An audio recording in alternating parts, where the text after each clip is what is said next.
Hi అండి, అందరూ బాగున్నారా? మేమైతే సండే రిలయన్స్ స్మార్ట్ బజార్కి అయితే వచ్చేసాం. నేనైతే రేషన్ సామానం తీసుకుందామని వచ్చాను. మా పాప అయితే తన డ్రెస్ తీసుకుందామని వచ్చింది. ఇక్కడ చాలా ఆఫర్స్ ఉంటాయి. ఆఫర్స్ అయితే చూస్తున్నాం. డ్రెస్సెస్ కూడా చాలా బాగుంటాయి.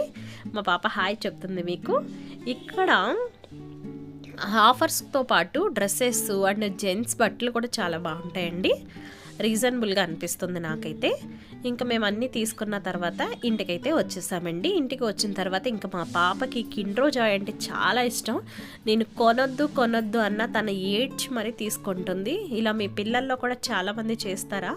చేస్తే కామెంట్ చేయండి. మా పిల్లకైతే ఇది చాలా పిచ్చి. ఇంకా తనకి అక్కడ డ్రెస్సెస్ ఏమీ సెట్ అవ్వలేదని చెప్పేసి మల్లేశ్వరం అయితే ఈవినింగ్ బయలుదేరి వచ్చామండి. ఇంకా పండగ ముందు తీసిన వీడియో ఇది, వరమహాలక్ష్మి పండగకి ముందు. ఇంకా 2 రోజులు పండగ ఉందని చెప్పేసి అక్కడ ఫుల్ రష్ అండి, చాలా రష్గా ఉంది. పండగ కదా, ఇక్కడ చాలా బాగుంటుంది. ఇదంతా 8th క్రాస్ అండి, మల్లేశ్వరం స్ట్రీట్ షాపింగ్ అనమాట. మనం బార్గింగ్ చేస్తే కొంచెం తగ్గిస్తారు. బార్గింగ్ చేసుకొని తీసుకోవాలి. షాపుల్లో అయితే ఏం బార్గింగ్ చేసేకుండదు. ఇలా పాప స్ట్రీట్లో అమ్ముకునే వాళ్ళ దగ్గర అయితే బార్గింగ్ చేయొచ్చు. నాకైతే కొంచెం ఇక్కడ హ్యాండ్ బ్యాగ్స్ అనేవి నచ్చుతాయని చెప్పేసి అక్కడికి వెళ్తున్నాం అనమాట. చూసారా, ఆంటీ అమ్ముతారండి. క్వాలిటీ చాలా బాగుంటుంది అండ్ రీజనబుల్ ప్రైజెస్కి అయితే ఆవిడ ఇస్తుంది. కొంచెం మనం బార్గింగ్ చేసుకుంటే బాగుంటుంది. మీకు కూడా చూడండి ఎలా అనిపించిందో కామెంట్ చేయండి. 250 నుంచి స్టార్ట్ అవుతుందండి ఈవిడ దగ్గర. కొంచెం బార్గింగ్ చేసి అయితే తీసుకోవచ్చు. ఇంకా మేమైతే ఇంటికి బయలుదేరుతున్నాం. ఇక్కడ మా పాప అయితే ఎప్పుడు చూసినా జిలేబీ అండ్ ఇంకా పానీపూరి చాట్ తింటుంది. మసాలా పూరి అంటారు ఇక్కడ చాట్ని. అది తింటుంది చాలా ఇష్టంగా.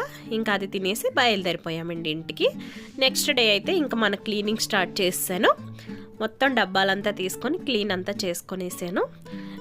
ఇంకా రేషన్ సామానం అంతా డబ్బాల్లో వేసుకొని నీట్గా పెట్టుకున్నాను. ఇక్కడైతే నేను మా పాపకి నలుగుపిండి చేస్తున్నానండి. బియ్యపిండి, శనగపిండి, పసుపు వేసి మిక్సీ చేసుకొని ఒక డబ్బాలో పెట్టుకుంటాను. అది మా పాపకి రోజు బాత్లో వాడతానండి. ఇక్కడైతే నేను నీట్గా డబ్బాలన్నీ సర్దేసుకున్నాను. ఈ వీడియో మీకు ఎలా అనిపించిందో నాకు కామెంట్ చేయండి. నచ్చితే నా ఛానల్ని సబ్స్క్రైబ్ చేసుకొని సపోర్ట్ చేయండి. Thank you so much.